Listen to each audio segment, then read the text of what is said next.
रामकृष्ण परमहंस साहब ने कहा कि मेरे हाथ को छूकर देखिए ना, परमात्मा आपको महसूस नहीं होता है। मेरी आंखों में देखिए ना, आपको परमात्मा महसूस नहीं होते हैं। आपका प्रश्न बड़ा ही यूनिक है और बहुत कम लोग ऐसे पूछते हैं। जो आपने पूछा है कि सरल होने में ही आनंद है और परम आनंद की अनुभूति करना है तो आपको सरल बनना पड़ेगा। और सरल बनना तो लगता है कि बहुत आसान है, तो फिर हम लोग सरल बन क्यों नहीं पाते हैं? मोहित जी, जो आपका प्रश्न है, सरल क्यों नहीं बन पाते हैं? हम जितनी विधियां अपनाते हैं, जितना पढ़ाई करते हैं, विद्या अर्जित करते हैं, वो सरल बनने के लिए ही करते हैं। लेकिन विद्या अर्जन करने के समय, अपने अनुभवों को प्राप्त करने के समय हम भूल जाते हैं कि हमारा विद्या अर्जन करने का कारण क्या है, पर्पस क्या है। अगर आज के युग में देखा जाए तो आज के युग में विद्या अर्जन करने का पर्पस जो है, लोग धन कमाना चाहते हैं। हम अपने बच्चे को यही शिक्षा देते हैं कि आप पढ़ाई करो, पढ़ने के बाद अच्छी नौकरी करो, अच्छे पैसे मिलेंगे, जीवन आपका आराम से गुजरेगा। इसके आगे की बातें हम नहीं बताते हैं कि आराम से गुजरेगा, आनंद में गुजरेगा। तो उस समय क्या यह धन काम करेगा या आपका सरल स्वभाव काम करेगा? हम सोचते हैं कि बच्चे को हम सरल बनाएंगे तो वह दुनिया उसे लूट लेगी। मैं आपको बताऊं, सब कुछ लुटाने के बाद भी अगर आपकी सरलता बची हुई है तो आप यह समझिए कि आप बहुत बड़े सौदागर हैं। अरे जो चीज आपको चाहिए वही मिल गया, तो व्यर्थ की चीजें रखने का क्या पर्पस है? आपको आम खाने की इच्छा है तो आम खा लिया आपने, तो बहुत बड़ा बगीचा रखने का क्या मतलब? आपको अलग अलग तर्क होते हैं, अलग अलग वितर्क होते हैं। मैं तो यह कहना चाहूंगा आपको कि सरल बनना बहुत कठिन है। हम सरल बनने की प्रयास करते हैं, हम में से हर एक कोई सरल बनने का प्रयास करता है, लेकिन सरल बन नहीं पाता है। कारण है कि सरलता के मूल स्वभाव को ही हम भूल जाते हैं। सरलता में हार जीत नहीं होती है, बड़ा छोटा नहीं होता है, पाप पुण्य नहीं होता है। जो है वही परम होता है, वही सत्य होता है, उसी में परम आनंद होता है। इसी संदर्भ में मैं आपको एक कहानी सुनाता हूं।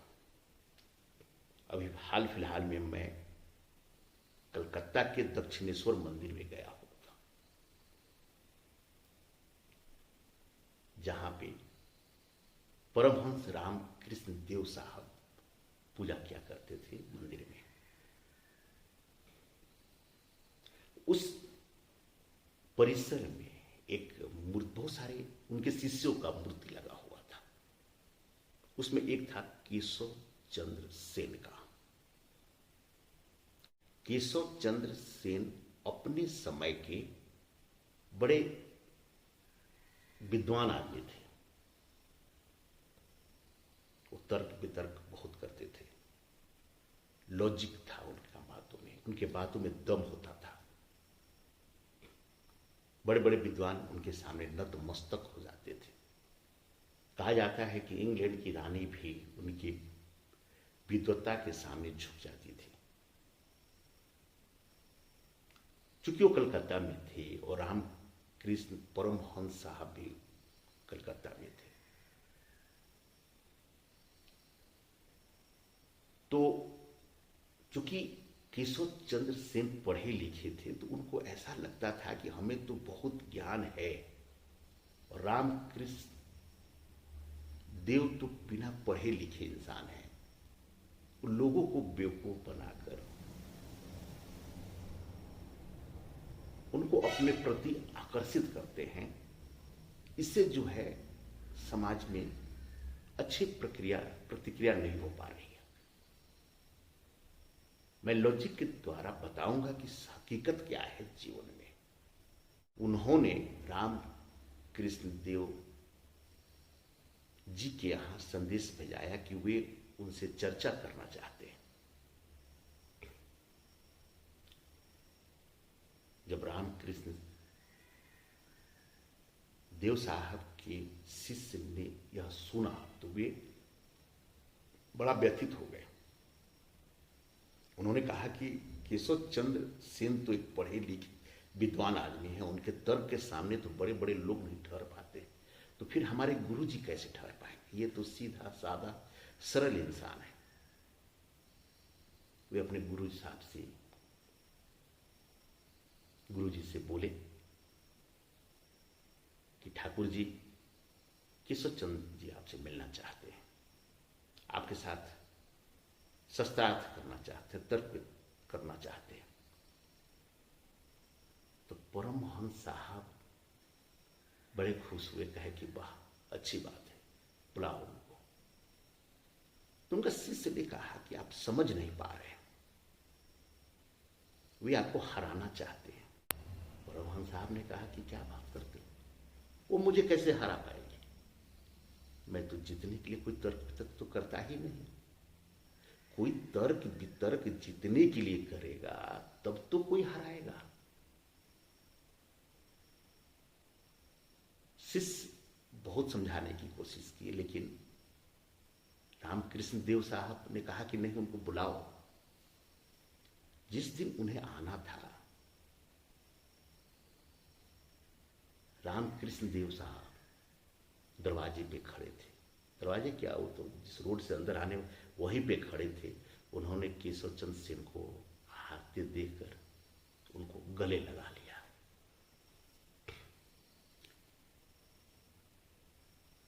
केशव जी थोड़ा सा झिझके, क्योंकि उन्होंने कहा कि जिसे मैं हराने आ रहा हूं वह इतना प्रेम से गले मिल रहा है। खैर कुछ बोले नहीं उन्होंने, फिर आए। ऐसे ही उन्होंने वार्तालाप शुरू हुई, चर्चाएं शुरू हुई। बहुत लोग इनके भी शिष्य थे। क्योंकि केशव चंद्र पढ़े लिखे विद्वान आदमी थे, तो उनके शिष्य सब लोग भी पढ़े लिखे थे, वो भी विद्वान थे। और इधर परमहंस साहब के सारे शिष्य तो भक्त थे, भगवान के भक्त थे। खैर चर्चाएं शुरू हुई तो केशव चंद्र साहब ने कहा कि आप परमात्मा में, माता काली में इतना विश्वास करते हैं, क्या आप उनको देखा है उन्होंने, आपने?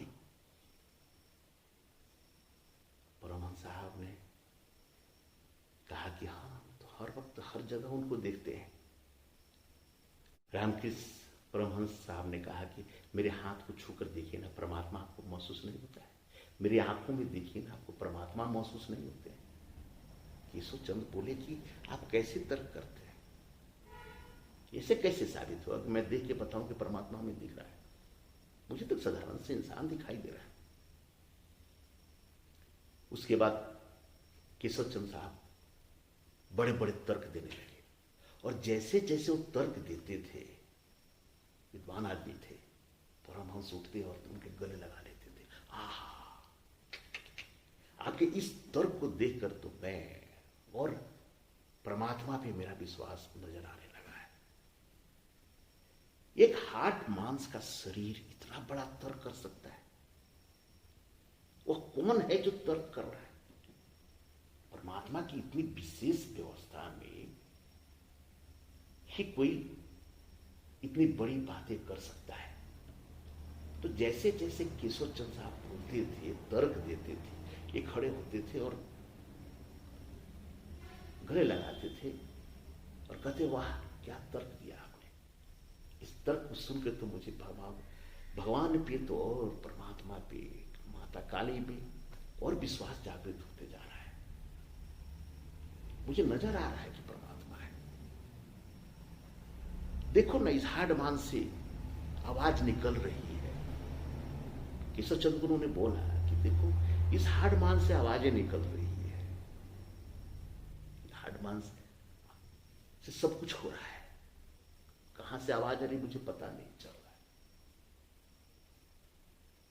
तो परमात्मा तो है ही। मैं चलता हूं, बोलता हूं, देखता हूं, सब तो परमात्मा ही है। और करते करते तर्कों के साथ बातें चलने लगी। परमहंस तो परमात्मा ही मानने लगे उनको। उसके बाद उन्होंने कहा कि देखो परमात्मा कैसे नृत्य करता है। परमहंस तो एक सरल सीधा भक्त आदमी थे, वे नृत्य करने लगे। उनके भाव भंगा को देखकर, कि नृत्य की अवस्था को देखकर केशव चंद्र को न जाने क्या हुआ।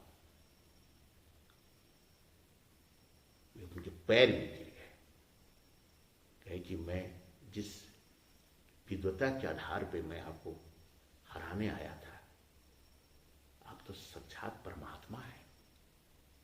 परम के रूप को तो मैंने देख लिया, अब तो सारी विद्या व्यर्थ है। तो एक सरलता के सामने, एक सरल भाव के सामने एक विद्वता जो है कभी भी हार जाती है। क्योंकि विद्वता में लॉजिक होता है, आपके पास तर्क देने की कोशिश करते हैं, जो ऊपर ऊपर होता है। अंदर तो आप भक्ति भाव जब होगा तो सब व्यर्थ सा नजर लगने लगेगा। और तब जाकर केशव चंद्र उनके शिष्य बन गए। मैं वो दक्षिणेश्वर मंदिर में उनका प्रतिमा देखा, वह कहानी मुझे याद आ गई। इसलिए मैं कहूंगा कि सरलता तो सबसे बड़ी परम अवस्था है। हम तो ज्ञान अर्जित करते हैं, विद्या अर्जित करते हैं ताकि सरलता हमारे अंदर आ जाए, हम लॉजिक से हम समझ पाए कि हम एक्चुअल में हैं क्या। लेकिन हम वह समझ नहीं पाते हैं। जो नहीं समझ पाता है वह अहंकारी हो जाता है, आनंद से दूर हो जाता है, या सुख दुख में फंस जाता है। बाकी जो सरल है वह तो आनंद आनंद परम आनंद में ही रहता है, परम आनंद में ही रहता है, परम